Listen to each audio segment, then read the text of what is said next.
뒤에서 보면서 이제 말씀을 드릴 거는 선택 과목이 없어진다. 이게 사실 제일 핵심이에요.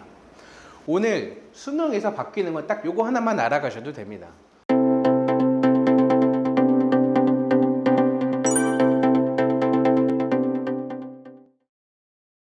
네, 안녕하세요.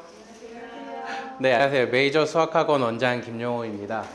오늘 감사합니다. 박수까지. 오늘 이제 제가 알려드릴 주제는 이제 대입 개편안이 발표가 됐어요. 그래서 현재 중학교 2학년 학생들부터 적용이 되는 대입 개편안 제도가 저번 주, 그러니까 10월 10일 날 발표가 되어서 그에 대해서 좀 어떤 건지 한번 자세하게 좀 더 알려드리고 어떻게 우리가 대비해야 될지를 제가 그 누구보다 잘하는, 쉽게 알려드리는 자리로 준비했습니다. 그래서 1시간 정도 이제 생각을 하는데 이거 듣고 나시면은 이런 식이구나, 이렇게 바뀐다는 거구나, 그러면 나는 뭘 해야 되는 거구나 라는 거 좀 더 쉽게 잘 아실 수 있을 것 같아요. 그래서 바로 시작하도록 하겠습니다. 그래서 오늘 같은 설명회를 네이버 밴드나 카톡을 통해서 친구 추가를 해주시면 바로바로 좀 받아보실 수 있거든요. 그래서 뭐 문자를 보고 오시는 분들도 되게 많은데 네이버 카카오톡 채널에 메이저 수학학원이라고 검색하면은 친구 추가하면은 뭐 공지사항으로 되게 쉽게 빠르게 받아보실 수 있습니다. 그래서 한번 안내차 드렸고 저의 소개부터 좀 할까 해요. 저는 고려대학교 수학과를 졸업을 했어요. 그래서 그냥 고려대라고만 쓰면 가끔 물어보셔서 안암에 있는 서울 캠퍼스 졸업을 했습니다. 그래서 정말 가끔 물어보시더라고요. 그래서 서울 캠퍼스가 맞나요? 이렇게도 많이 물어보시는데 서울 캠퍼스 졸업을 했고요. 그 다음에 올해로 16년차 수학 강사를 하고 있어요. 원래 여기서 사실 놀라셔야 되는데 안 놀라시네요. 제가 이렇게 많이 늙어 보이나요? 이 얼굴에 16년 차라 그러면 되게 많이 놀라시는데, 그래서 수학과면 사실 한 2학년 때부터 보조 강사 되게 많이 해요. 그래서 저는 처음부터 수학과 갔던 게 수학을 좀 가르치면 강사가 돼야겠다는 생각도 많이 해서 그때부터 학원 경력을 세보면 벌써 올해로 16년째 학생들 가르치고 있습니다. 지금 반포 메이저 수학학원 원장까지 하고 있고요. MBTI는 ESTJ예요. 왜 이거를 알려드릴까라고 좀 의문이실 텐데 MBTI ESTJ가 엄격한 관리자거든요. 제가 저희 학생들 되게 엄격하고 꼼꼼하게 관리하는데 도가 텄습니다. 그래서 저는 이런 사람이다 라는 걸 먼저 알려드리고 시작을 하려고 해요. 오늘 알려볼 거는 먼저 이렇게 순서대로 알아볼 건데 대입 입시제도 개편 시안이 어떻게 발표됐는지 먼저 간략하게 알아보고, 사실 글이 되게 많거든요. 이 원문을 한번 보신 분들도 있으실 것 같은데 한 13, 14장, 부침까지 하면 한 15, 16장이 넘어가요. 그래서 되게 글로만 되어 있는데 이런 거구나 라고 먼저 간단하게 알아보고, 그래서 결국 수능과 내신은 어떻게 바뀌는지, 근데 이번 발표에서는 어떤 게 좀 빠져 있는지 사실 이거를 모르시는 분들이 되게 많아요. 그래서 네 번째 어떤 발표가 빠져 있는지, 그래서 우리는 어떻게 해야 되는지까지 알려드리는 시간을 좀 갖도록 하겠습니다. 저희가 같이 드린 그 배포 자료 보시면서 좀 참고 같이 봐주시면 좋을 것 같아요. 그래서 처음에도 말씀드렸다시피 10월 10일에 미래 사회를 대비하는 대학 입시제도 개편이라고 나왔는데 사실 여기 끝에 시안이라고 되어 있거든요. 사실 이게 확정된 게 아니에요. 그래서 사실 올해 2월에 발표한다 그랬다가 6월에 한다 그랬다가 8월에 한다 그랬다가 10월에 이번에 발표가 났음에도 확정안이 아니라 또 시안이거든요. 근데 사실 시안 자체는 거의 처음 발표를 했어요. 막 이렇게 할 거다 카더라라는 거 되게 많았는데 교육부에서 이렇게 발표를 한 거니까 여기서는 생각보다 크게 많이 바뀌지는 않을 것 같아요. 그래서 뭐 11월에 공청회도 하고 여러 가지를 해서 교육부 자체에서는 올해 연말까지는 확정을 하겠다라고 이제 말을 했고요. 법적으로는 내년 2월 28일까지는 확정을 해야 돼요. 그건 이제 법적으로 사실 그걸 넘어가면은 지금 현 중학교 2학년부터 적용을 할 수가 없거든요. 그럼 막 또 1년 유예가 될 텐데 사실 그렇게 할 가능성은 정말 없어 보이고요. 정말 늦어도 내년 2월, 그 다음에 교육부에 이번 발표를 하면서 정말 우리가 아무리 늦어도 올해 연말까지는 발표하겠다, 확정을 하겠다라고 말을 해놓은 상태입니다. 그래서 지금 말씀드린 거는 확정안은 아닌데 교육부에서 이렇게 가이드를 준 거, 구체적으로 준 게 나름 거의 수능 관련해선 처음이라서 한번 알아보는데 큰 의미가 있을 것 같아요. 그래서 목록을 보면 아까 제가 말씀드렸다시피 되게 많아요. 왜 하는지, 어떻게 바뀌는지, 그다음에 향후 로드맵이나 부침자료, 이거를 저도 되게 열심히 많이 보고 했는데 말로만 글로만 읽으면 사실 이해가 잘 안 돼서 제가 되게 쉽게 잘 설명을 해드리도록 할게요. 왜 하는지라는 건 사실 뭐 되게 많은 분들 아실 거예요. 사실 크게 중요하지는 않아서 그냥 간략하기만 할 건데요. 지금 중학교 2학년 학생들이 고등학교 갔을 때부터 고교학점제라는 걸 이제 한다라고 되게 예전부터 많이 말이 나왔죠. 이게 뭐 좋다 나쁘다를 다 떠나서 시행한다라는 건 이미 확정을 되고 그렇게 준비를 해 나가고 있는 상황이에요. 그래서 고등학교의 내신이 이렇게 바뀌고 있는데 그러면 수능은 어떻게 바뀔지라는 거는 사실 지금까지 나와 있는 건 하나도 없었거든요. 그러면 고교학점제의 취지에 맞게 수능도 좀 바꿔야 하지 않을까라고 하면서 이제 나온 겁니다. 그래서 공정성을 좀 더 필요로 한다라는 이야기에서 이렇게 쭉 나왔다라고 하는 거고, 뭐 미래 사실 사회에 맞지 않는다. 그래서 막 서술형도 하겠다, 뭐 단답형도 하겠다, 뭐 아니면 여러 가지 평가를 하겠다라는 거에 수능이 좀 적합한 거 아닌가에 대해서 의문을 가지면서 좀 개편을 했다라는 거예요. 사실 이 부분은 별로 저희가 궁금해할 건 아니죠. 제가 뭐 여기서 정치적으로 이게 맞다 틀리다 이걸 왜 하는지 이건 논의할 건 전 전혀 아니라고 생각하고 이렇게 하기로 했는데 우린 어떻게 할 건지가 사실 제일 중요하다라고 생각합니다. 그래서 보면은 먼저 첫 번째 통합형, 융합형 수능 과목 체계로 개편을 한다. 이게 가장 첫 번째를 나온 거고요. 그다음에 뭐 이권 카르텔 근절 요즘에 많이 나오기는 하는데 그냥 같이 붙여놓은 말이라고 저는 생각을 합니다. 그다음에 두 번째 내신은 5등급 체제로 좀 선진화를 하겠다라고 발표를 한 거고, 그다음에 이제 교사의 역량 강화 이것도 그냥 당연히 좋은 말 같이 붙여놓은 거고요. 우리가 이제 궁금한 건 사실 뭐 그렇구나가 아니라 그래서 이제 현실적으로 수능이 어떻게 바뀌는지가 이제 사실 제일 궁금한 거죠. 수능을 바뀌는 걸 보면은 좀 전에 말씀드렸다시피 통합형 수능을 한다, 융합형 수능을 한다를 하기 위해서 수능 과목 체제를 아예 개편을 하고 있어요. 지금 이미 잘 알고 계시겠지만 지금 고등학교 학생들 또는 지금 중학교 3학년 학생들이 수능을 볼 때까지는 수능이 선택 과목이 되게 많습니다. 국어도 선택 과목이고요. 뭐 당연히 수학도 선택 과목, 사탐, 과탐 당연히 되게 선택할 수 있는 여지가 되게 많아요. 그래서 되게 다양성을 주면 선택을 하겠다라고 나와 있는데 그런 체제를 좀 더 개편을 하겠다라는 거예요.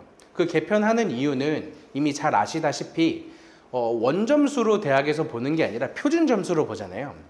표준 점수로 변환을 하다 보면 똑같이 원점수 100점이 되더라도 표준 점수가 다릅니다. 그래서 국어 같은 경우 우리가 화법과 작문이 있고 그다음에 언어와 매체라고 선택을 해야 되는데 언어의 매체 100점이랑 화법과 작문 100점이랑 대학에서 보는 표준 점수가 달라요. 다음에 사탐 같은 경우도 되게 많거든요. 막 경제, 그다음에 뭐 동아시아사 이런 것들이 있는데요. 예를 들어 우리가 상식적으로 좀 생각을 해보기엔 서울대학교 경제학과에 가고 싶어요. 그러면 수능을 경제를 볼 것 같죠. 근데 경제 선택 안 합니다. 왜? 경제를 선택하면 표준 점수가 낮거든요. 유리하지 않아요. 경제학과 갈 학생들이 유리함, 불리함을 따지면서 선택을 안 하는 게 뭔가 이상하다. 그래서 바꾼다라는 거예요. 그래서 보면은 우리가 단순하게 공정하게 좀 점수를 부여하기 위해서 좀 이렇다라고 나와 있는데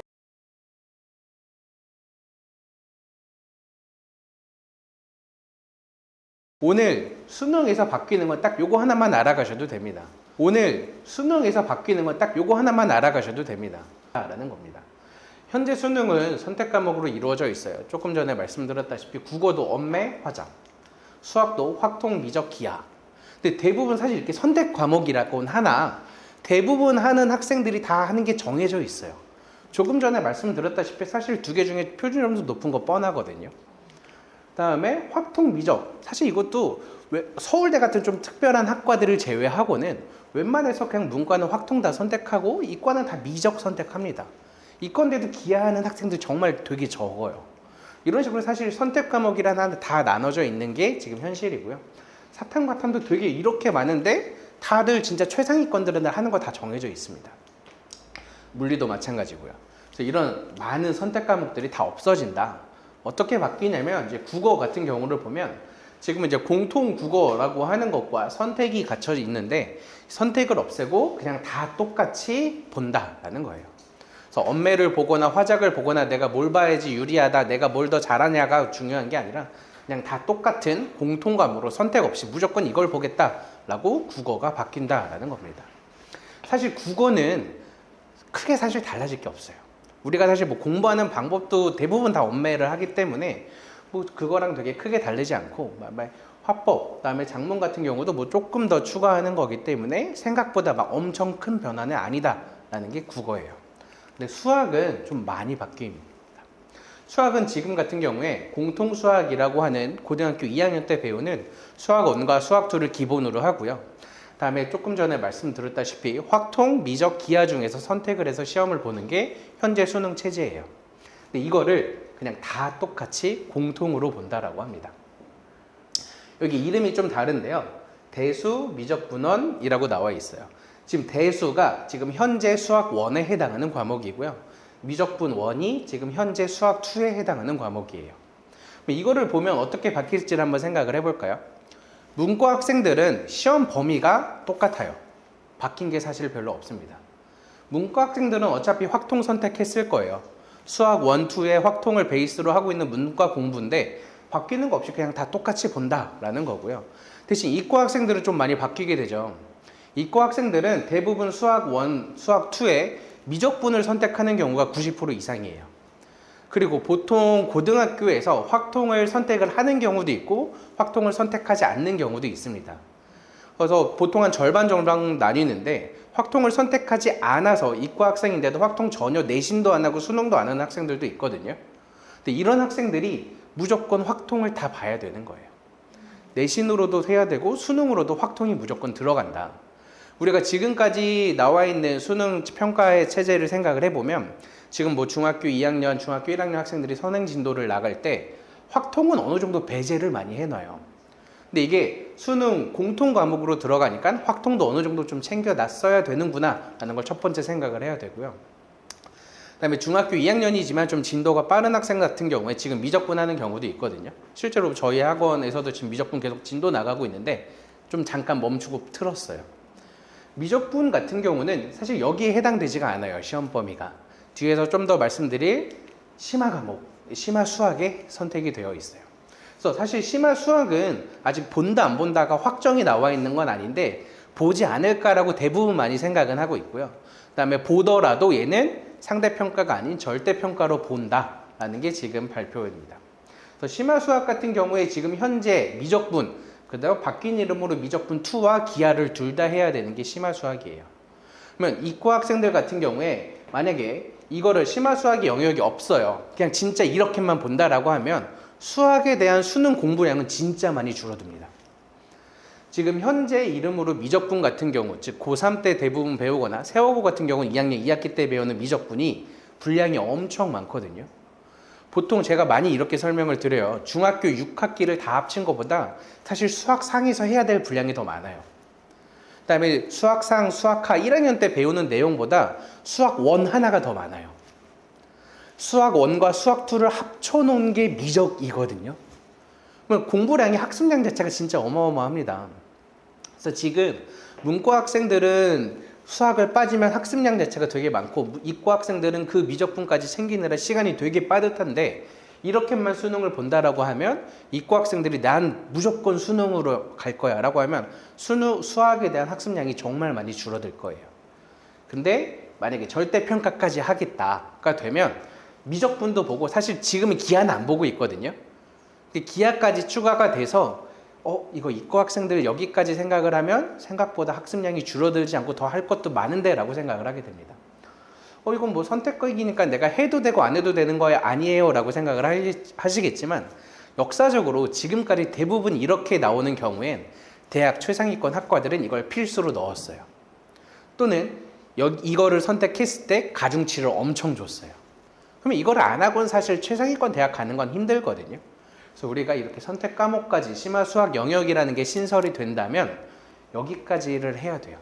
이과 학생들은 부담이 더 많이 늘어나게 되겠죠.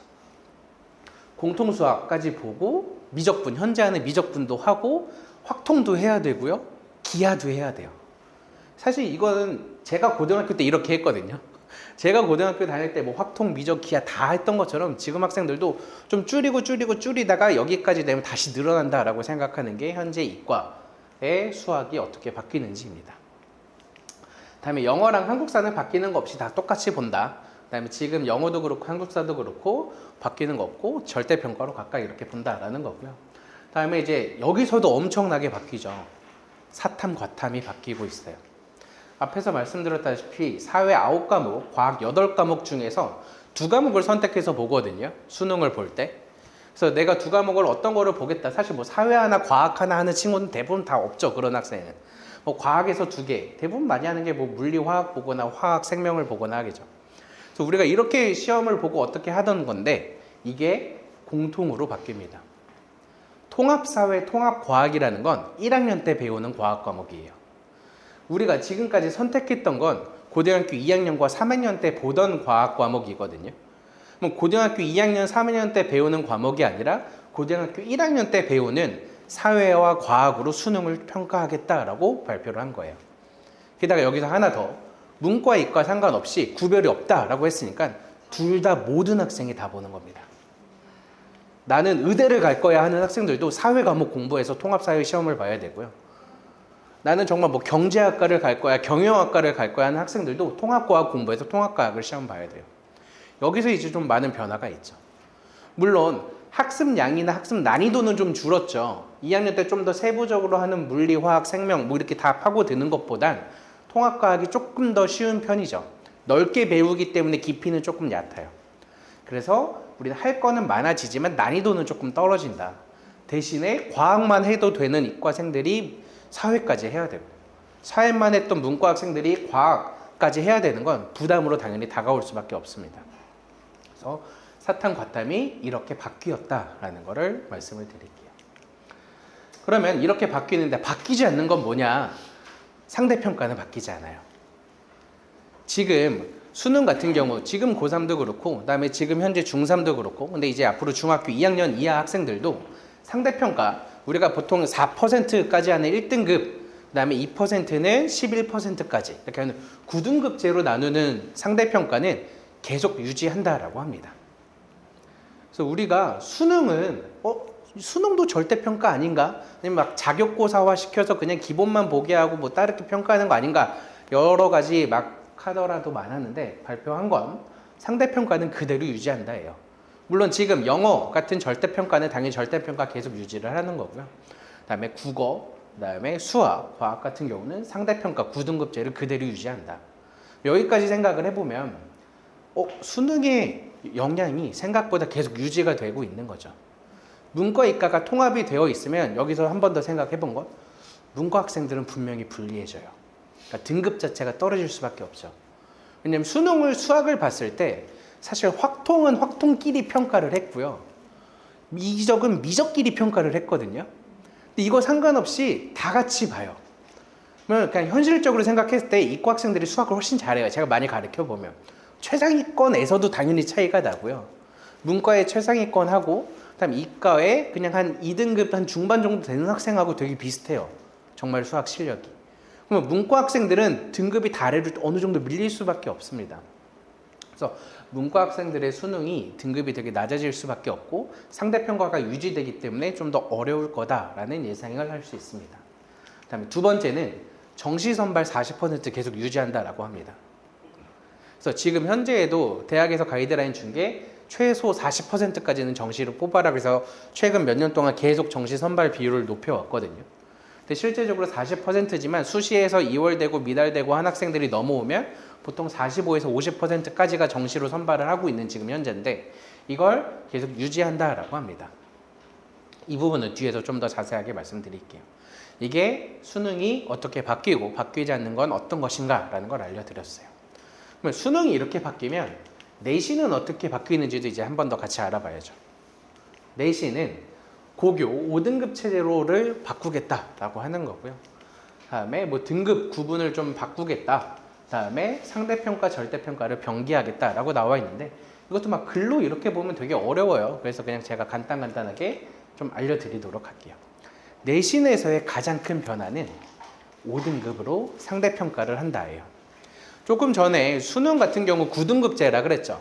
4%, 11% 이렇게 1등급, 2등급 나가는 건데 지금 현재 고등학생들은 똑같이 내신도 9등급제거든요. 그래서 1등급 받기가 그렇게 어려운 거예요.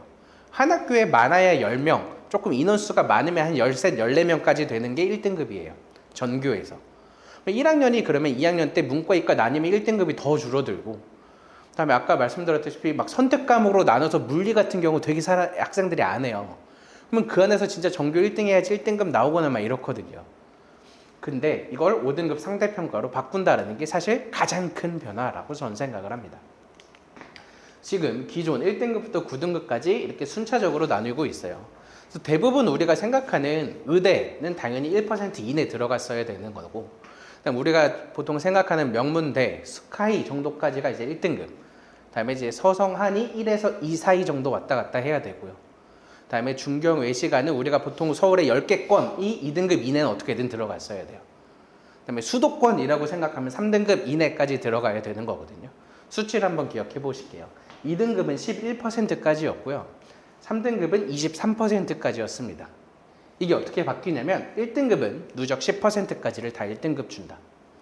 다음에 2등급은 34%까지를 2등급 준다. 34%는 기존에서 거의 4등급이거든요. 4등급 중반 학생들이에요. 34%면. 34%까지 받던 학생들이 2등급이 되는 거고요. 쉽게 말해서 평소에 1, 2등급, 지금 기준으로 1, 2등급 받던 학생들이 바뀌는 1등급을 받는 거예요. 이렇게 바뀌는 게 무슨 의미가 있을까라고 많이들 생각하시겠지만 제가 정확하게 말씀드릴게요. 사실 여기서 1등급 받던 학생들은 기존 평가에서 1등급 받을 수 있는 학생들은 바뀌는 건 사실 없어요. 어차피 1등급이 1등급이거든요. 최상위권의 경우. 근데 아슬아슬하게 1등급이 나올 수도 있고 안 나올 수도 있고 했던 학생들이 있죠. 아까 전교 10등까지가 대부분 1등급이라고 생각을 하면 한 전교 12, 13 왔다 갔다 거리는 친구들이 있었을 거예요. 그 학생들은 좋죠. 나는 원래대로라면 2등급이라고 대학에서 평가했겠지만 1등급으로 평가할 거니까. 그래서 요 계급이 바뀌는 구간 학생들은 분명히 유리한 게 좀 더 생길 거라고 생각을 합니다. 그 다음에 2등급이라고 생각했던 11%, 그 다음에 3등급 초반 학생들 같은 경우에 조금 억울하죠. 왜냐면 나는 진짜 2등급 끄트머리 어떻게든 걸려서 2등급 문 닫고 들어갔어요. 11%. 근데 여기서는 1등급 조금 못 들어가서 아쉬워할 거예요. 왜냐면 10%나 34%나 똑같이 취급하거든요. 내가 상위 11%야로 아무리 말해도 그냥 저기 상위권 막 34%, 33% 겨우 들었던 학생하고 등수가 똑같아요. 등급이 똑같이 나와요. 그러니까 쉽게 말하면 전교가 한 300명 정도 되는 학생이라고 생각하면 한 전교 15등하고 전교 100등하고 똑같이 2등급이라는 거예요. 이렇게 보면 되게 많이 와닿죠. 전교 100등하고 전교 15등하고 똑같이 전교 30등하고 전교 100등하고 똑같이 취급을 한다는데 생각보다 이건 좀 아니지 않나라는 생각도 많이 들 거예요. 그래서 이 등급 구변의 앞에 있는 학생들은 조금 억울할 거고 뒤에 끼는 학생들은 그래도 내가 등급이 오른 느낌이 분명히 들 겁니다. 그다음 여기서 이제 3등급이 되면 사실 중위권, 중하위권이라고 봐야 돼요. 기존에서 3등급이라 보면 그래도 잘하는 거였어요. 제가 아까 그래도 수도권까지는 그래도 갈 수 있는 학교, 그러니까 인서울에서도 좀 이름을 좀 낯설거나 수도권 안에 들어가는 학교들이었거든요. 근데 이게 바뀌는 3등급이라고 하면 지금 우리가 보통 5등급, 6등급에 해당하죠. 5등급, 6등급에 해당하면 사실 대학 가기가 생각보다 어려웠어요. 내신이 아니라 수능에서예요. 이 근처 내신 5등급은 생각보다 잘 가요. 근데 수능에서 5등급이면 생각보다 갈 수 있는 대학이 많이 없어요. 근데 이게 3등급에 해당합니다. 그다음에 이제 4등급, 5등급은 그 이하니까 더 어려울 거고요. 이렇게 바뀐다라는 게 이제 개편 내신 체제 5등급제로 변화한다라는 거를 알려드릴게요. 이렇게 발표를 하는데, 그러면 분명히 6월 21일에 발표했던 고교학점제 자료에 의하면 1학년 때만 우리가 상대평가를 하고 2, 3학년 때는 절대평가한다라고 발표했거든요. 제가 7월에 설명할 때도 이거에 대해서 많이 말씀드렸어요. 이때 거의 확정한다라고 많이 이야기를 했는데 이제 바꿨어요. 교육부에서 발표한 것 자체가 1학년, 2학년, 3학년 상관하지 않고 모두 다 상대평가를 하겠다. 대신 9등급제가 아니라 5등급제로. 이게 9등급, 5등급 바뀌면 조금 뭐 등수에 따라서 유리하다, 불리하다만 있는 거 아닌가라고 생각을 좀 더 많이 하실 텐데 여기서 많이 생각을 못 하시는 포인트는 공통과목, 선택과목, 전문 교과 모두 다 상대평가한다는 겁니다. 지금 현재는 어떻게 하고 있느냐? 공통 과목 상대평가하고 있고요. 지금 고등학교 학생들. 그다음에 선택 과목에서도 일반 교과, 일반 선택만 상대평가하고 있습니다. 쉽게 말해서 지금 고등학교 학생들이 기하를 선택을 했어요. 내신으로. 그럼 절대평가하고 있거든요.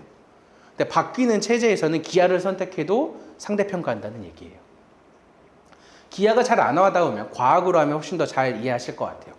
과학 2 과목, 물리 2, 화학 2, 생물 2, 지구과학 2.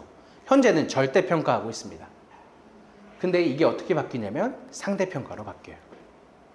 그럼 과학이라는 내신이 부담감이 되게 엄청 많이 높아지죠.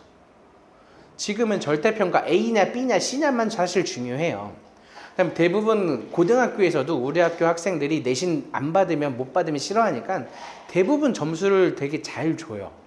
그래서 대부분 많은 학생들이 A 받는 데는 엄청 큰 무리가 없거든요. 근데 이게 절대평가에서 상대평가로 바뀌는 순간 여기서도 당연히 학교 내 등수 경쟁이 필요하다. 그래서 우리가 일반적으로 생각하는 모든 과목이 다 상대평가를 한다는 게 되게 큰 변화입니다. 5등급으로 바뀌는 건 사실 별 문제 없어요. 어차피 잘하는 애들이 퍼센트 상위권을 계속 유지하고 있는 거고 그 등급을 구별하는 그 구간에서만 조금 유리하다 불리하다가 생기는 건데 여기서 되게 큰 차이는 진로 과목까지도 우리는 상대평가를 한다라고 바뀌는 게 제일 어려운 과정이에요. 도대체 어떤 게 일반 선택이고 어떤 게 진로 선택인지를 알아야 되니까 제가 말씀을 드릴게요. 지금 국어를 보겠습니다. 공통 과목이라고 되어 있는 건 고등학교 1학년 때 배우는 과목이에요. 뭐 1학년 때 그냥 공통 국어를 1, 2학기 각각 배울 거고요. 그다음에 일반 선택이라고 되어 있는 게 대부분 고등학교 2학년 때 배우는 과목들입니다. 그다음에 이렇게 파란색 네모로 체크되어 있는 게 수능에서 출제하는 출제 범위예요. 그래서 국어 같은 경우에는 일반 선택에서만 수능을 출제하겠다라고 하는 겁니다. 근데 저것만 이제 고등학교 내신을 하기엔 고등학교 이제 2학년, 3학년 학기가 되게 기니까 당연히 다른 선택 과목도 있을 거예요. 진로 선택 과목도 뭐 하나, 2개 정도 선택을 할 수가 있어요. 이렇게 선택을 하는 경우에 현재에는 절대평가였거든요. 그래서 지금 고교 선택 가이드 같은 경우를 막 제가 많이 말씀을 드릴 때 고3 때 진로 선택이 좀 있는 경우에는 내신을 조금 쉬워지니까 수능 대비하기 좋다라고 많이 말씀을 드렸는데 이렇게 진로 선택까지도 상대평가를 하면 사실 그냥 계속 내신 대비를 어느 정도 끝까지 해야 돼요. 만약에 현재 대입 전형이 계속 유지가 된다라는 전제하에. 그래서 진로 선택 과목 분명히 힘들어질 거고요. 그다음 이제 수학 같은 경우도 공통 과목이라고 되어 있는 거는 다 1학년 때 배우는 거예요. 그래서 대부분은 공통 수학을 하고요. 조금 특수 학교들만 기본 수학이라는 할 거라서 기본 수학은 그냥 없다라고 생각을 하셔도 됩니다. 그래서 공통 수학을 1학년 때 지금 수학 상하 하는 것처럼 배우고 일반 선택을 이제 대부분 2학년 때 선택을 많이 하게 되겠죠. 그다음에 이제 진로 선택이라고 나와 있는 기하와 미적분 2 이것도 다 상대평가를 하겠다. 물론 지금 미적분은 상대평가하는 게 맞아요. 근데 기하 같은 경우가 절대평가였다가 상대평가로 바뀐다라는 걸 좀 더 알아주시면 좋을 것 같습니다. 그리고요, 영어 같은 경우도 우리가 일반 선택, 진로 선택을 나눠져 있는데 지금도 이제 고등학교 3학년 학생들 같은 경우에 진로 선택으로 대부분 많이 이루어져 있는데 이게 상대평가로 같이 바뀌면 수능, 수시 둘 다 대비하기가 생각보다 만만치 않을 거다라는 게 이번 내신 바뀌는 거에 포인트라고 생각을 합니다. 그다음에 이제 사회랑 과학이 이제 가장 심할 건데요. 그다음에 사회 같은 경우도 그렇고 과학 같은 경우도 그렇고 우리는 보통 여기 진로 선택에 해당하는 게 물투, 화투, 생투 같은 경우에 그냥 단원별로 좀 더 쪼개놓은 거예요.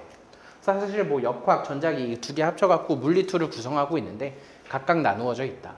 그래서 현재 물리투는 절대평가 A, B, C 등 성취도만 체크를 했다면 이제 앞으로 진로 선택을 할 경우에는 우리가 상대평가를 해야 된다. 그 다음에 1학년 때 배우는 통합과학으로 수능을 보기 때문에 2학년, 3학년 때 진짜 사실 엄청 열심히 하는 과목이 수능에서 직접적으로 출제되는 건 아니긴 하거든요. 물론 얘를 잘한다고 통합과학은 당연히 잘해지겠죠. 근데 이거에 시간 투자를 얼마나 해야 될지 이제 적절하게 잘 조절을 해야 되는 과제라고 생각을 해요. 물론 학교 선생님들도 이런 부분을 당연히 알기 때문에 어느 정도 통합과학에서 부족한 단원들을 이 시간에 당연히 수업을 하겠죠.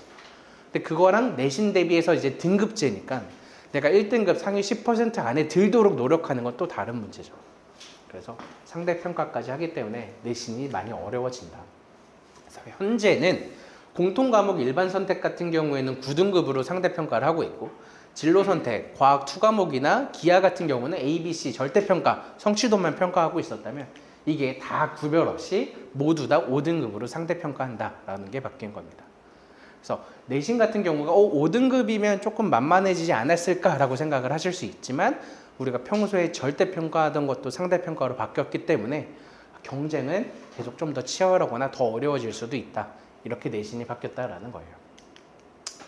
이번 발표에서 확인할 수 없는 것은 그냥 쭉 읽다 보면 저는 이런 생각이 되게 들었거든요. 지금 쭉 제가 알려드린 게 고등학교 내신은 이렇게 평가할 거야 라는 거였고요. 그 다음에 수능은 이런 데서 출제하고 이렇게 평가할 거야 예요. 이것만 보면 대입이 다 준비가 될까요? 사실 전혀 아니에요. 더 중요한 건 그래서 어떻게 뽑을 건데가 되게 더 중요해요. 이런 거랑 점수를 잘 알았어. 근데 그걸 어떤 반영해서 어떻게 뽑을 건데 이게 사실 더 중요해요. 근데 이게 이번 발표에 없어요. 이게 제일 사실 되게 아쉬운 거거든요. 그러면 그래서 어떻게 선발하는 데를 알기 위해선 사실 대학별 전형 요강이 필요해요. 대학별로 우리는 이런 학과를 이렇게 뽑을 거야. 수시는 이런 제도가 있고 수시에서 반영 비율은 이런 거고. 근데 이게 되게 안타까운데 26년 4월까지가 발표 법적 기한이에요. 현재 고등학교 2학년이 고2가 되는 시점이에요. 신기하죠? 이건 교육부에서 발표가 하는 게 아니라 대학에서 각자 개별적으로 발표하기 때문에 대학별 전형 요강 같은 경우는 아직 멀었어요. 그럼 이거를 생각을 해보면 사실 우리는 좀 더 수시를 해야 되나? 좀 더 정시를 해야 되나? 수시를 한다라고 하더라도 학종을 해야 되나? 교과를 해야 되나? 논술을 해야 되나? 어느 정도 지금은 방향성을 갖고 준비시키거든요. 물론 이 서초, 반포 근처에서 보면 교과로 가는 경우는 사실 없어요. 그러면 내가 논술로 가야 되나? 아니면은 내신이 조금이라도 받쳐주면 종합, 학종을 조금이라도 써야 되나? 그럼 이도저도 안 되면 난 정시 올인을 해야 되나? 좀 어느 정도의 판단을 쓰는데 지금 그게 너무 없습니다. 이게 가장 첫 번째 문제고요. 두 번째는 수능에서 9등급 체제라 그랬잖아요. 그러면 지금은 표준 점수를 대학에서 반영을 하고 있죠. 그럼 이게 바뀌었을 때도 표준 점수를 반영을 할지 원점수를 반영을 할지가 안 나와 있어요. 이게 무슨 차이야 라고 하실 수 있는데 무슨 차이냐면요. 쉽게 말해서 국어 100점과 수학 100점이 똑같이 100점으로 취급을 할 건지 국어 100점 표준 점수 130, 수학 100점 표준 점수 140으로 체크를 할 건지는 달라요. 이게 표준 점수로 대학에서 하겠다. 똑같이 공통 과목이더라도 지금처럼 표준 점수로 대학에서 반영을 하겠다 그러면 과목별로 중요도가 조금씩 달라지죠. 보통은 수학에서 표준 점수가 가장 높아요. 그다음에 이게 문이과가 합쳐지면 더 높아질 수도 있어요. 왜냐면 문과에서 밑에서 깔아주는 학생들이 더 많고 이과 잘하는 학생들은 더 위로 치고 가기 때문에 상위권 하위권의 격차가 벌어질수록 표준 점수는 높아지거든요. 그러면 표준 점수로 반영하는 경우에 국어나 영어보다 수학의 가중치가 좀 어느 정도 생기는 거고요. 만약에 표준 점수가 아니라 어차피 다 똑같이 공통 과목인데 다 원점수만 비교할 거야 라고 하면 비중이 똑같아지는 거죠. 그래서 이 부분은 조금 더 발표하는 걸 봐야 돼요. 근데 표준 점수를 할지 뭐 원점수를 할지라는 건 이건 대학에서 정하는 게 아니라 대부분 교육부에서 정하기 때문에 이건 뭐 한 내년까지는 그래도 나올 거라고 생각을 합니다. 내년 2월까지는. 그래서 좀 더 자세하게 대학별 전형 조강은 저때 봐야 된다. 그래서 현재 대입 전형은 수시, 교과, 종합, 그다음에 논술, 수능, 정시들이 나와 있을 거고요. 그다음에 지금 아마 보통 예상을 하고 있는 것들은 학원계 같은 경우에선 합쳐지지 않을까 해요. 사실 지금 이게 각각 나누어져 있는 이유는 간소화 정책 때문이거든요. 수시는 수시로만 뽑아라. 교과는 교과로만 뽑아라. 정상평가를 할지 정량평가를 할지를 어느 정도 정해놔라. 그다음에 논술은 논술로만 뽑고 정시는 정시로만 뽑아라. 그래서 대입제도 간소화 정책 때문에 이게 다 구별이 되어 있는 건데 사실 우리 맨 처음에서도 이 막 도입 제도 배경을 생각해 보면 통합 인재를 만들겠다, 융합형 인재를 만들겠다를 하는데 구별을 굳이 지을 것 같지는 않아요.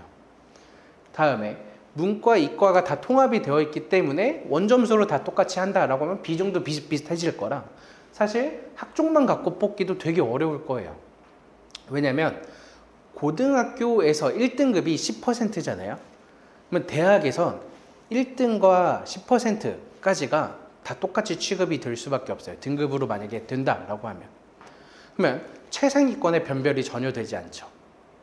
그 다음에 내신 같은 경우가 계속 그렇게 되면 교과 전형만으로는 뽑기가 정말 더 어려워지죠. 왜냐면 수능은 표준 점수나 원점수라도 있지 내신은 등급밖에 없거든요. 내신은 등급을 갖고 보면 전교 1등하고 전교 30등하고 똑같이 취급을 할 건데 의대에서 도대체 어떻게 그 학생을 뽑아요?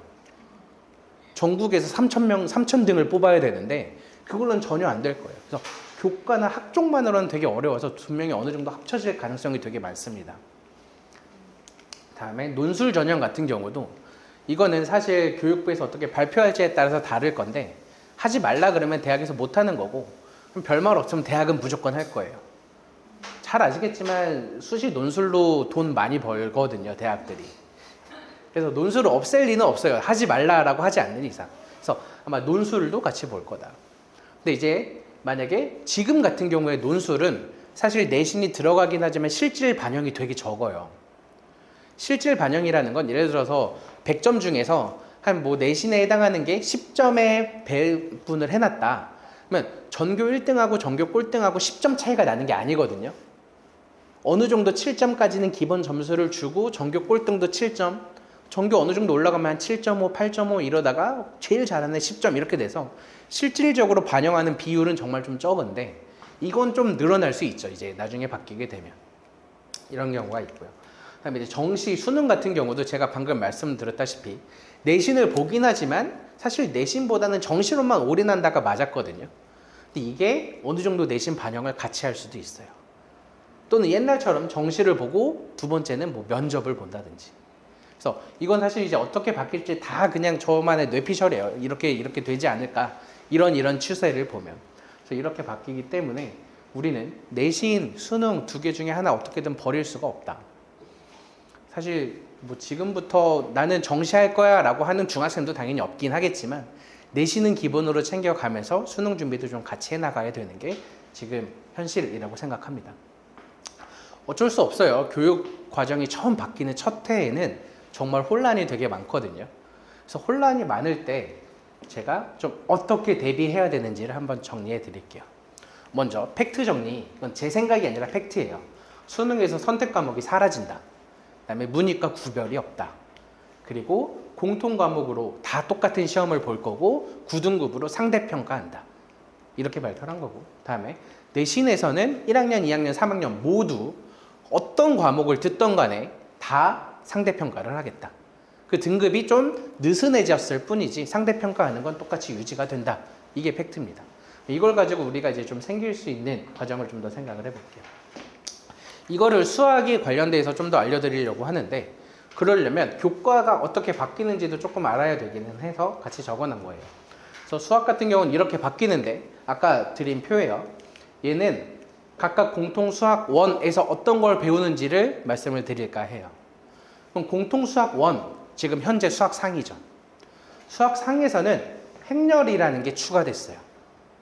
저 고등학교 때 있었던 거거든요. 그러다가 없어진 건데 행렬이라는 건 지금부터 거의 꽤 오랫동안 학생들이 전혀 하지도 않았던 과목이에요. 그래서 되게 생각보다 낯설고 어렵게 받아들이는 과목이고 저도 행렬을 가르쳐 봤는데 학생들 가르칠 때 그 당시에 정말 생각보다 엄청 어려워하는 과목이에요. 근데 행렬 같은 경우 그러면 지금 당장 해야 되지 않나요? 라고도 고민하실 수 있는데 연관성은 조금 떨어집니다. 예를 들어서 뭐 다항식, 방부등식 같은 경우는 당연히 연관이 모든 수학이랑 있긴 하겠지만 뭐 경우의 수나 다른 수학 원이나 이런 거랑 연관성은 좀 떨어지기 때문에 언제 해도 특강처럼 잠깐만 추가해도 행렬 파트는 어느 정도 대비할 수는 있다.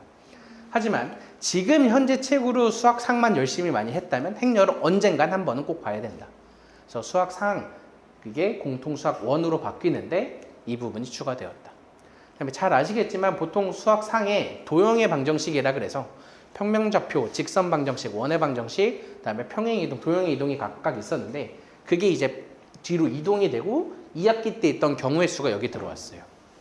지금 현재 수학 하에 경우의 수가 배정이 되어 있는데 이제는 수학상 1학기 때 배우겠다라는 게 바뀐 공통수학 1입니다. 그다음에 공통수학 2 같은 경우에 현재 수학 하에 해당을 해요. 그래서 아까 제가 빠졌다라고 했던 도형의 방정식이 여기 들어와 있는 거고요.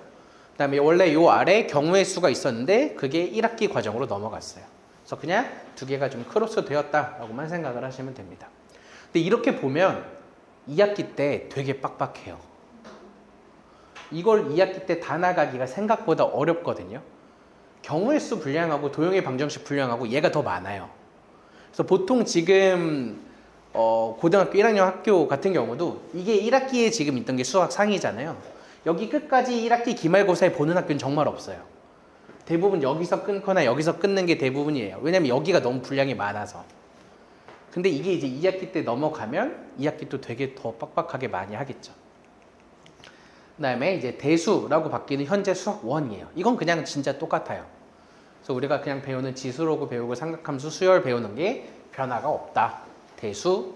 여기서부터가 이제 수능 출제 범위에 해당하는 거죠. 직접적인 출제 범위. 그 다음에 두 번째, 미적분 1이라고 나와 있는 현재로 수학 2에 해당하는 거예요. 대동소이해요. 단어는 똑같은데 가르치라라는 가이드가 조금 바뀌었을 뿐이에요. 뭐 정의가 조금 바뀌고 뭐가 조금 추가되고 하는 식으로.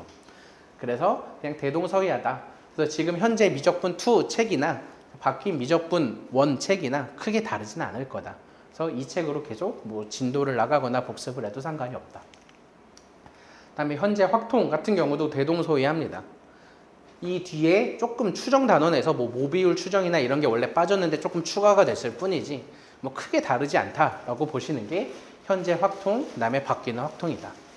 뭐 확통이라는 걸 할 때 지금 내가 이과를 갈 예정이다 라 그래서 열심히 확통은 빼고 미적만 목표로 했던 학생들은 확통을 어느 정도 언젠간 한번 꼭 봐야 된다라는 생각을 가지셔야 되는 거고요. 그 다음에 미적분도 현재 미적분과 그냥 똑같다라고 보시면 돼요. 그래서 미적분 2는 아까 중간에도 말씀드렸다시피 선택 과목이 될지 안 될지 확정은 안 됐지만 내신에는 있죠. 내신은 당연히 상대평가 할 거고 이 공부까지 해놓는 게 어느 정도 필요할 거다라는 거예요. 그래서 대부분 고등학교에서는 이걸 아마 고등학교 3학년 때 가르칠 거고요.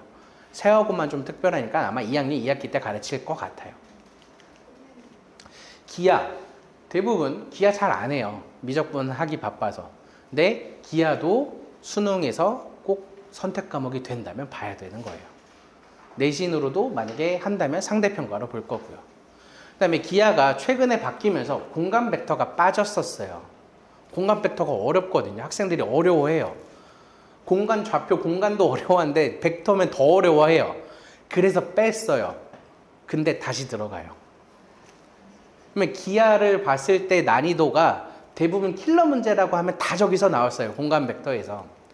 근데 공간 벡터가 빠져서 최근에 나오는 기하 시험들을 보면 사실 킬러 문제라고 할 만한 게 없어요. 물론 정부에서 킬러 문제 다 없애겠다라고 하기도 했고 최근에 수학 트렌드가 그렇게 어려운 문제들을 다 없애고 있는 편이라서 근데 공간 벡터가 들어가면 저기는 문제를 쉽게 낸다 그래도 어려워요. 그렇기 때문에 기하의 난이도 자체가 좀 더 올라갔다. 그래서 만약에 심화 수학이라고 선택을 하게 돼서 기하까지 해야 된다면 여기도 시간 투자가 만만치 않을 거다라는 거예요. 물론 심화 수학이 안 생기면 제일 좋긴 하겠죠. 문과 학생들은 정말 죽을라 그럴 거고 이과 학생들은 좋아하겠죠. 이렇게 보는 거고요.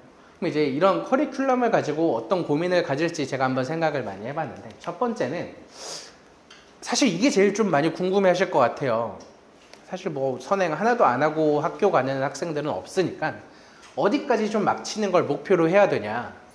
여기서 제가 이제 하나 당부드리고 싶은 건 마친다라는 거는 제 생각엔 성취도가 적어도 70% 이상이에요.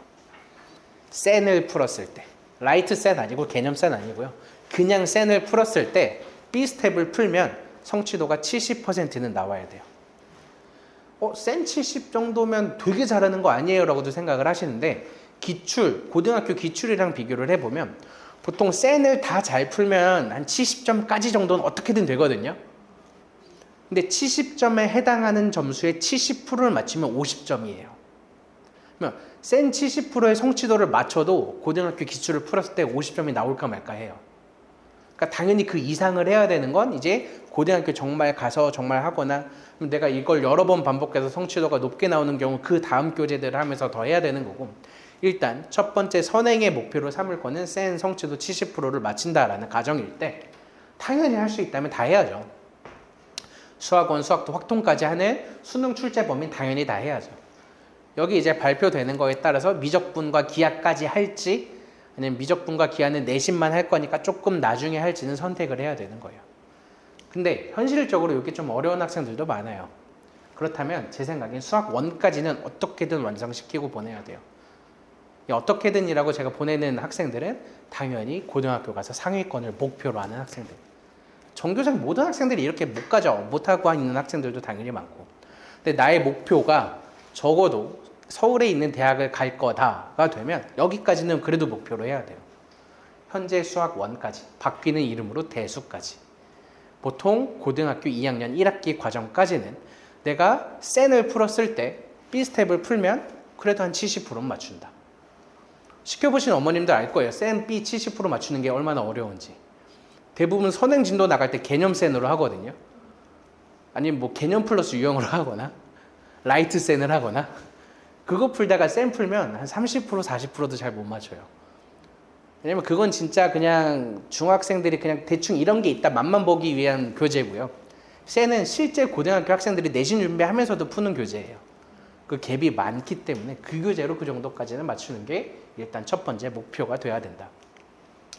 다음에 두 번째는 현재 이름으로 기적분이나 기하를 해야 되냐라는 고민도 있을 거예요. 중간중간 제가 여러 번 말씀드렸다시피 이 의대를 목표로 하는 학생들은 사실 중학교 2학년인데도 미적분을 하는 경우도 꽤 많아요. 조금 정정할게요. 꽤 많진 않아요. 잘하는 학생들은 정말 적긴 한데 하는 학생들도 드물게 있어요. 그럼 이거를 지금 꼭 해야 되나?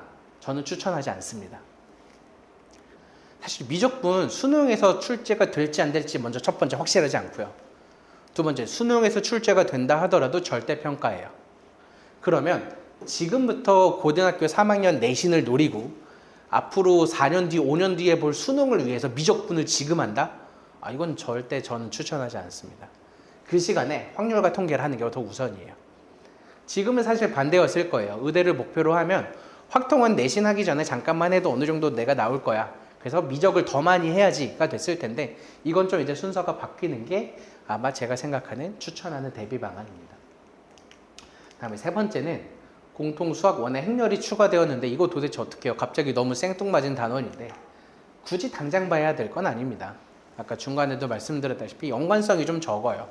그래서 당연히 분명히 어려운 단원이기는 한데 우리가 수학 상하를 좀 충분히 많이 했던 학생이면 그래도 금방 어느 정도 잘 따라올 수는 있어요. 게다가 좀 이제 좀 자세하게 봤는데 막 2x2 이상은 안 나온다라고도 하거든요. 그래서 간단한 행렬들만 나와요. 물론 그것도 어렵긴 하겠지만. 그래서 막 당장 지금부터 어떻게 해요? 이거 당장 해야 되는데요? 이런 건 아니고요. 지금 하고 있는 진도 끝나고 그래도 한번 봐달라고 이야기를 하시면 좀 더 좋을 것 같아요.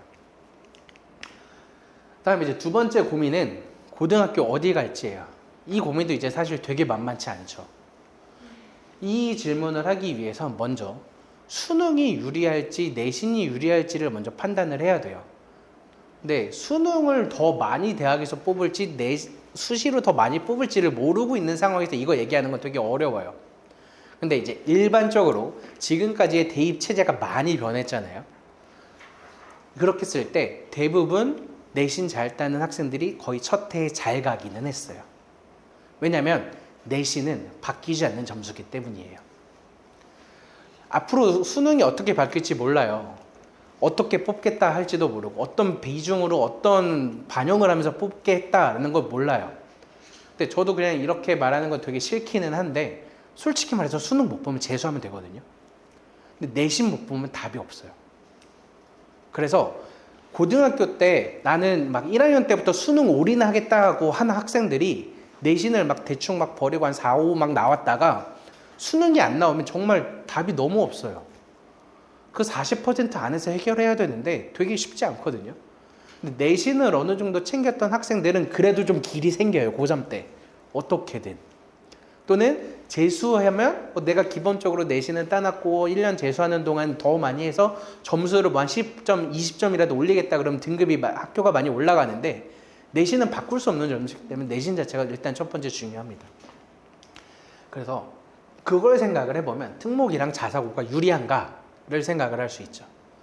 보통 특목고 같은 경우 뭐 외고 같은 경우도 있을 거고, 그러니까 영재고는 논외로 할게요.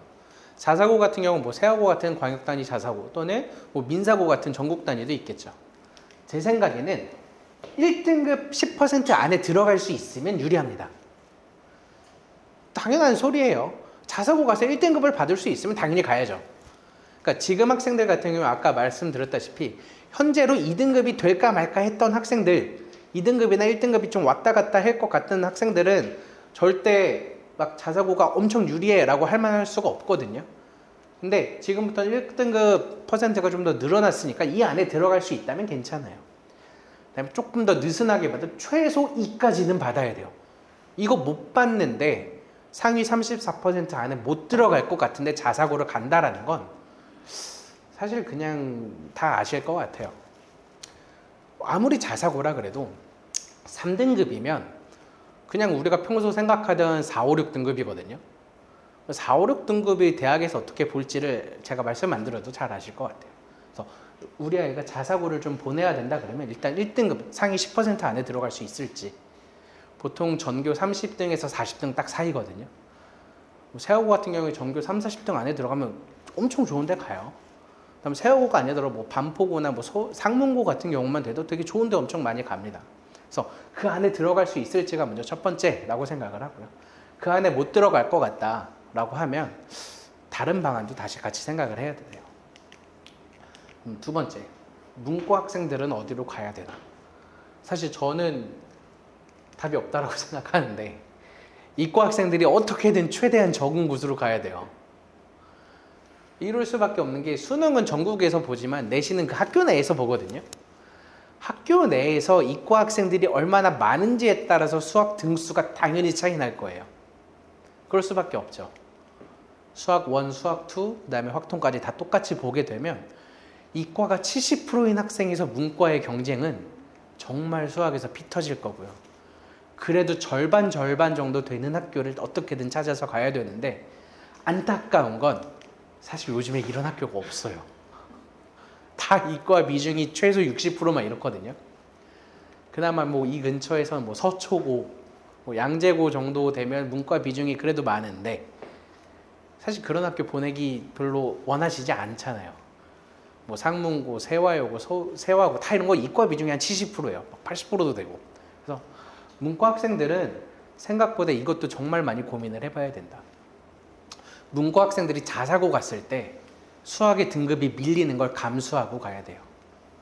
근데 이게 학교 내에서만 밀리면 상관이 없는데 어떤 전국에서 어떤 학교는 문과 학생이 많으면 그 학생은 2등급, 1등급 받기 쉬웠을 거잖아요. 근데 우리 학교는 이과가 많아서 난 3등급이에요. 난 되게 잘하는데. 이거는 이제 대학에서 볼 때 되게 차별이 주기도 어렵고 안 주기도 어렵고 한 문제예요.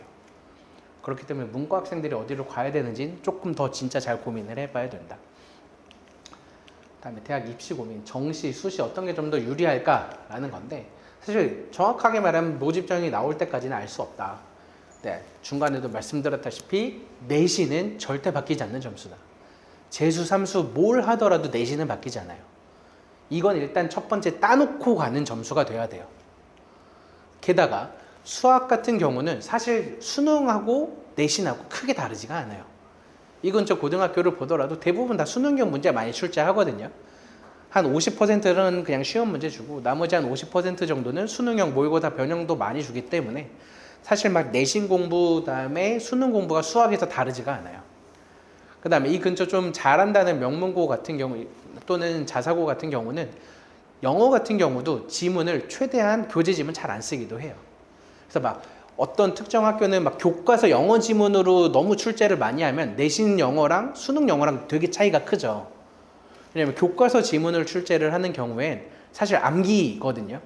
근데 수능 영어는 암기로 해결할 수 있는 과목이 아니기 때문에 거기선 조금 차이가 있을 수가 있어요. 근데 대부분 이 근처에서 좀 대학 입시 결과가 좋은 곳 같은 경우엔 국어도 그렇고 영어도 그렇고 교내 지문 잘 안 내기도 해요. 대부분 다 수능형으로 내서 어느 정도 이 근처는 다 잘하는 학교이기 때문에 내신과 수능이 크게 다르지 않다. 그렇기 때문에 지금부터 난 무조건 내신 버리고 수능만 할 거야. 이건 정말 어리석다라고 생각해요. 그래서 같이 내신을 챙겨야 되고, 그다음에 이제 고등학교 1학년 정말 열심히 하고, 그다음에 고등학교 2학년 1학기까지 한 다음에 정시 올인할지 아닐지 그때 선택해도 사실 늦지 않아요. 지금 고등학교 학생들도 대부분 그래요. 좀 빠르면 2학년 1학기 마치고 내가 내신을 버릴지 말지를 그때 좀 결정을 하고요. 근데 대부분은 2학년 2학기까지 마치고 결정을 해요. 아, 내가 이대로 고3 때 해도 내신 답이 없겠다 그러면 정시론만 막 올인을 하고요. 좀 되게 애매한데 학종 쓸 수 있을 것 같은데 그러면 고3 때까지 좀 같이 챙겨나가는 게 지금이에요. 그래서 지금 어떤 걸 해야 되는지가 중요한 게 아니라 내신 공부를 하면서 수능까지 좀 같이 챙겨야 되는 게 필요하다. 다음에 현재 중학교 3학년이다. 아, 진짜 미안한 학년이에요. 이 아이 학생들 같은 경우에 지금 평가 체제로 가거든요. 내신도 9등급제고요. 그다음에 수능도 선택 과목이고요. 이 학생들이 어떻게든 최선을 다해서 현역 가야 돼요. 재수를 가면 너무 바뀌는 게 정말 많을 거예요. 일단 첫 번째 내신을 어떻게 반영할지를 몰라요. 그러니까 이 학생들 같은 경우에 3등급하고 바뀌는 상등급하고 당연히 다르잖아요. 그러면 대학에서 이걸 어떻게 보정해 줄지를 몰라요. 첫 번째. 그다음에 두 번째는 수능에서 얘네들의 이과는 대부분 다 확통을 안 했을 거예요. 나는 이공계 갈 거다라고 생각하는 중학교 3학년인데 확통을 파고드는 학생은 없거든요. 당연히 그냥 내신용으로만 하거나 아니면 학교에서 내신 선택 안 해도 되는 학교라면 아예 안 했거나. 근데 재수하는 순간 수학에서 확통이 생겨요. 이게 물론 확통이 어렵지는 않다라고는 하나 이걸 버리고 가는 건 전혀 말이 안 돼요. 그래서 갑자기 내가 안 했던 과목이 추가로 생기는 거예요. 재수를 하면서 내가 부족한 것만 더 메꾸는 거랑 새로운 단원 자체가 아예 확 들어오는 거랑은 아예 감이 달라요. 그래서 어떻게든 최선을 다해서 현역으로 가야 돼요. 그래도 다행인 건 이거 좀 긍정적이긴 한데 최근 몇 년 동안의 학생 수를 보면 지금 현재 중학교 3학년이 좀 적어요. 한 3만, 4만 명 정도 적어요. 꽤 적어요. 그러니까 조금 줄어들다가 중3 때 거의 최저 찍고 지금 중학교 2학년 조금 늘거든요. 그러다 또 다시 줄어드는데 최근 한 3년 근처 학생들을 보면 학생이 제일 적기는 해요. 근데 학생이 적다고 막 대학에서 인원을 확 줄이진 않을 거란 말이에요. 그래서 그거는 조금 긍정적이긴 해요. 근데 사실 그것보다는 더 안 좋은 게 더 많죠. 지금 고1, 고2 학생들이 이때 올인하겠죠. 지금 고1 학생들이 삼수할 수 있는 마지막이잖아요. 지금 고1 학생들이 수능을 봤어요. 못 봐. 재수했어. 그럼 얘네들이랑 같이 보겠죠. 그게 마지막이에요. 삼수할 수는 없어요. 현재 고1이. 얘네들도 엄청 변하는데 걔네들은 더 바뀔 수 없거든요. 대부분 의대는 보통 삼수까지는 그래도 하려고는 하니까 지금 고등학교 2학년 학생들이 삼수하려고 하는 게 얘네들이랑 같이 봐요. 그거보다 더 늦게 하려고 할 수는 없거든요. 그래서 사실 한 3만 명, 4만 명 적긴 한데 N수생이 그거보다 더 많이 늘 거예요. 그래서 안타깝긴 해요. 그래서 어떻게든 최선을 다해서 현역으로 가야 된다. 특히 그러니까 문과 학생들은 사실 별 상관없어요. 문과는 사실 재수해도 뭐 사실 대학에서 막 엄청 불리하게 봐주진 않을 거잖아요. 어느 정도 합당하게 그걸 각각 비례해주고 보정을 해주겠죠. 그다음에 수능 같은 경우도 문과 학생들은 어차피 나는 확통 선택해서 확통 공부 열심히 했었을 학생이에요. 그래서 바뀌진 않아요. 그래서 뭐 문과 학생들은 엄청 불리하다는 아닌데 이과 학생들은 어떻게든 현역으로 무조건 보내야 됩니다. 이게 정말 중요하다. 그래서 진짜 제일 안타까운 게 중학교 3학년인데 의대 갈 만한 학생들이 되게 아쉬워요. 의대는 진짜 한 문제 때문에 못 가거든요. 진짜 한 문제는 솔직히 말해서 그날 컨디션 때문에도 달라지는 문제예요. 그러니까 못 갈 애가 갈 수 있다가 아니라 갈 수 있는 애가 못 갈 수가 있고요. 서울대 의대 갈 수 있는 학생이 한 칸씩 떨어질 수가 있는 게 의대 입시인데 그거를 내가 떨어졌을 때 보통은 재수를 해요. 그러니까 내가 그래서 인서울 의대를 갈 수 있는데 못 갔어. 그러면 너무 안타까우면 사실 재수하는 경우도 꽤 있어요. 물론 지방대 의대도 당연히 좋은 곳이긴 하지만 근데 얘네들은 그런 선택지가 좀 없겠죠. 아슬아슬 지방대 의대 갈 수 있는 선택이었는데 그날 컨디션이 좀 안 좋아서 뭔가 하나 더 틀렸어. 그럼 사실 못 가요 의대. 그렇다고 얘네들이 재수할 수도 없어. 그러니까 어떻게든 진짜 잘 지금부터 이 학생들이 좀 커리를 잘 짜고 대비를 해야 됩니다. 이렇게 제가 이제 알려드리는 어떻게 대비해야 될지까지 정리해 드렸어요. 그래서 오늘 설명이 여기까지 이렇게 딱 마칠 거고, 질문이 있으시면 끝나고 따로 더 개별적으로 물어봐 주시면 감사합니다. 한 번 더 그냥 마지막에 제가 항상 하는 말이에요. 똑같이 하는 말인데, 학생들 열심히 공부해요. 그러니까 오랜 기간 동안 학생들 가르쳐 보면 공부 잘 못하길 바라는 학생은 없어요. 그러니까 내가 시험 좀 학교에서 시험을 봐도 막 60점, 70점을 받는 학생도 다 잘하고 싶어 해요. 근데 노력하기가 싫은 거지. 노력을 어떻게 해야 될지 모르는 거고, 어떤 방법을 할지를 모르는 거지. 공부 잘하고 싶지 않다라고 생각하는 학생은 없어요. 근데 그걸 잘하게 하기 위해서는 어떻게든 시켜야 되는데, 그 시킬 때 안쓰럽게 쳐다보는 게 저는 진짜 안 좋다라고 생각해요.